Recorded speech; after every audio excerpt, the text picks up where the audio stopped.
कम कपड़ों में video call पर बॉयफ्रेंड से कर रही थी बात, अचानक आ गया पति। नमस्कार दोस्तों, मेरा नाम गोविंद। आप सभी का स्वागत है हमारे यूट्यूब चैनल जी के क्राइम स्टोरीज में। तारीख 29 अप्रैल 2023 का दिन था और सुमा बेगम अपने बॉयफ्रेंड के साथ वीडियो कॉल पर बात कर रही थी। दोनों एक दूसरे की बातों में इस कदर खोए हुए थे कि आसपास क्या हो रहा है दोनों में से किसी को भी इस बात का अंदाजा नहीं था। अचानक सुमा को अपनी गर्दन पर कुछ दबाव सा महसूस हुआ और उसकी आंखें फटी की फटी रह गईं। फटी तमाम नसें तन जाती हैं। उसका दम घुटने लगता है। वो छटपटाकर अपने हाथ पैर पटकती है, मगर वो उस सिरे तक नहीं पहुंच पाती है जहां से वो अपनी गर्दन पर कस रहे दबाव को कम कर सके। थोड़ी देर में यूं ही छटपटाने के बाद हाथ पैर ढीले पड़ जाते हैं। उसकी आंखें तो खुली थी, मगर अब उसकी सांस थम चुकी थी। उसके फ़ोन से लगातार आवाज़ आ रही थी, जो उस शख्स को वहाँ से हटने और सुमा को छोड़ देने के लिए धमकी भी दे रहा था और गुहार भी लगा रहा था और विनती भी कर रहा था। सुमा की गर्दन एक बार कसने के बाद तभी गर्दन छूटी जब सुमा की सांसें छूटी। अब सवाल उठता है कि आखिर वो कौन था जिसने सुमा को उसके बॉयफ्रेंड के सामने उसका गला घोंटकर मौत के घाट उतार दिया। वो कौन था जिसने सुमा का बॉयफ्रेंड उसे छोड़ने का गुहार लगा रहा था, और वो कौन था जो सुमा के बॉयफ्रेंड को भी देख लेने की धमकी दे रहा था। ये हत्यारा कोई और नहीं था, बल्कि खुद सुमा बेगम का शौहर अमीमन रहमान था, जिसने सुमा बेगम की तार से गर्दन घोंटने के बाद उसके बॉयफ्रेंड को भी धमकी दी थी। अगला नंबर उसका था। उसके बाद रहमान ने सुमा की लाश को जिस तरह ठिकाने लगाया, वो और भी ज़्यादा हैरान करने वाला निकला। रहमान ने सुमा की लाश को इस एक सूटकेस में पैक किया और घर के पास बहने वाली नदी के तेज बहाव में उसे बहा दिया। ये हत्या की ये वारदात 1 साल पहले पूर्वी लंदन के एक हिस्से में अंजाम दी गई थी और हत्या के बाद रहमान ने अपने गुनाह पर पर्दा डालने की हर मुमकिन कोशिश की थी, लेकिन कानून को शिकंजे में आने के बाद वो खुद को नहीं बचा पाया। पुलिस ने आखिरकार रहमान का पता लगाकर उसे कानून के हवाले कर दिया और कानून ने अपनी पत्नी की हत्या का इल्ज़ाम में रहमान को 22 साल की सज़ा सुनाई।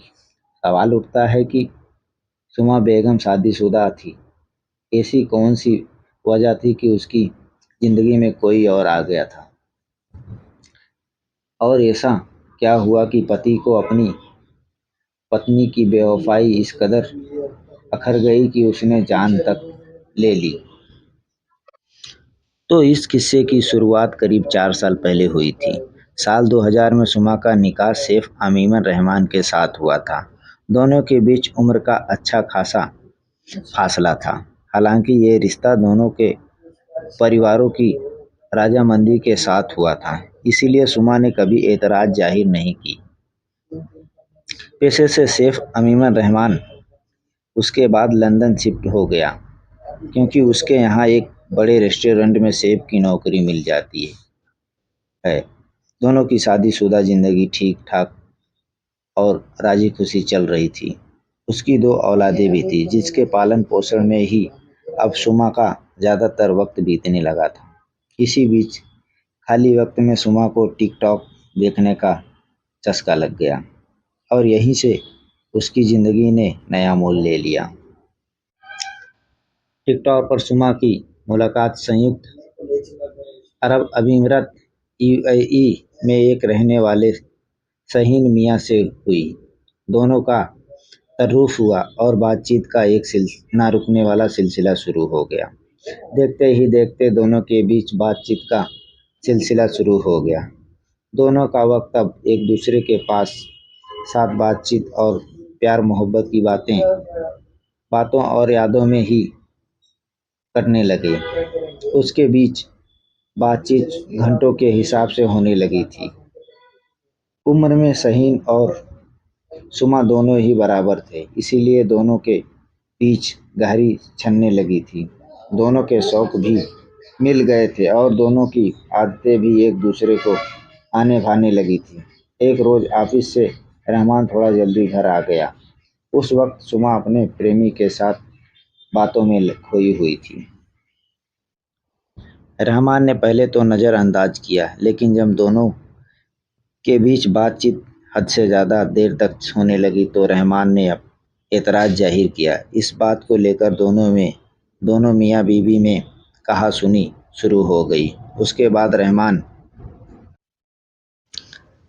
ने कई दफ़ा अपनी बीवी को अपने बॉयफ्रेंड के साथ लंबी-लंबी बातचीत में बिजी देखा तो उसका पारा सातवें आसमान तक पहुंच गया। लिहाजा रहमान ने सुमा से सहीनन से रिश्ता तोड़ने को कहा, मगर सुमा ने सहीनन से रिश्ता तोड़ने से साफ इनकार कर दिया। इस बात को लेकर दोनों मियाँ बीवी के बीच कहा-सुनी बढ़ने लगी। अब दोनों एक ही छत के नीचे रहकर भी अजनबी से बन गए थे। दोनों में कभी-कभी बात होती या उसके बीच बात जल्दी ही झगड़े में तब बदल जाती थी।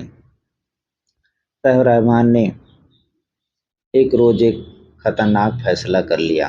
29 अप्रैल को भी रहमान ऑफिस से जल्दी घर लौट आया था और हर बार की तरह रहमान ने देखा कि उसकी बीवी अपने बॉयफ्रेंड से बातचीत कर रही थी। लेकिन रहमान का गुस्सा ये देखकर सातवें आसमान पर पहुंच गया कि बेहद कम कपड़ों में अपने बॉयफ्रेंड के साथ वीडियो कॉल पर बात कर रही थी। तभी रहमान ने फौरन मोबाइल के चार्जर के तार से सुमा की गर्दन कस दी और उसे तब तक दबाए रखा जब तक वह सुमा की सांसें नहीं थम गई। हैरान की बात यह है कि रहमान ने ये सब सुमा के बॉयफ्रेंड की आंखों के सामने किया और सुमा को मौत के घाट उतारने के बाद सहीन को उंगली दिखाते हुए धमकी दी कि अगला नंबर उसका है, और फ़ोन बंद कर दिया। उसके बाद रहमान ने सुमा की लाश को सूटकेस में ठिकाने लगा दिया। पुलिस को सुमा की लाश 10 दिन बाद पूर्वी लंदन में नदी के किनारे मिली। लाश करीब सड़ गल चुकी थी, लेकिन पोस्टमार्टम रिपोर्ट से पुलिस को पता चला कि लड़की की हत्या गला दबाकर की गई है। उसके बाद पुलिस ने बिखरी हुई कड़ियों को जोड़ते हुए पूरे केस की तसल्ली शुरू की। तहकीकात के दौरान एक सीसीटीवी फुटेज में सूटकेस ले जाता हुआ रहमान नजर आ गया। उसके अलावा एक ईमेल भी पुलिस को मिला था जो यूआईई से आया था।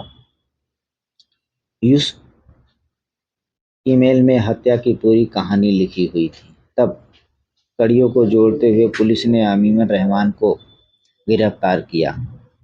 गिरफ्तार करके उसको कोर्ट में पेश किया और सारे सबूत भी इकट्ठा हो गए।